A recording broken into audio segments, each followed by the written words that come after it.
Good morning বন্ধুরা, কেমন আছো তোমরা সবাই? আশা করছি সবাই ভালো আছো। আমি চলে আসলাম আবারও একটা মিনি ব্লগ নিয়ে।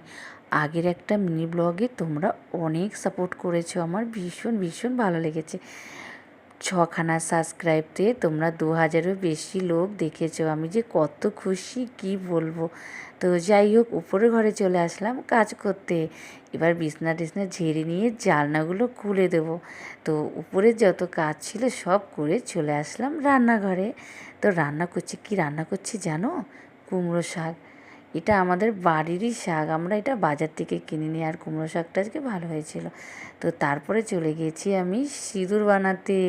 তো আমি তো বুঝতেই পারিনি প্রথমে সিঁদুরটা হবে, পরে দেখি সত্যি খুবই সুন্দর হয়েছে। তো আমি আমার শাশুড়ি মা আমার যা নিয়ে নিয়েছি ভাগ করে।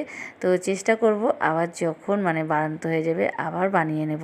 তো এদিকে দেখো রাতের বেলা চলে আসলো আমার নাতনি আমার সাথে যাবে কোথায় জানো? গোপাল সোনাকে বাড়ি দিতে যাবো। এই গোপাল সোনা অনেক দিন ধরে আমাদের বাড়িতে ছিল, ওদের বাড়ি থেকে ফোন করেছে গোপাল সোনাকে দিয়ে আসতে বলেছে। তাই গোপাল সোনাকে রেডি করে নিলাম, দিয়ে আসবে। এদিকে আমার কালাচাঁদ আর গোপাল একটু কষ্টতে আছে, মুখটা খুব খারাপ, ওদের কি আর করা যাবে, ও তো বাড়িতে যাবে না। তো যাই হোক, গোপাল সোনাকে দিয়ে চলে আসলাম রান্নাঘরে। আজকে যেন কী হবে, রুটির সাথে দুধ আর আম। কে খেতে ভালোবাসো যায় না, কিন্তু খেতে ভালোবাসলে অবশ্যই কমেন্ট করো। আমি খেতে ভীষণ ভালোবাসি, আমি আমার ছেলে আমরা ভীষণ ভালোবাসি। তো রাতের খাবার এটাই। তো চলো আমরা খাবার খাই, আবারও একটা খুব তাড়াতাড়ি মিনি ব্লগ আসবে। তোমরা ভালো থেকো।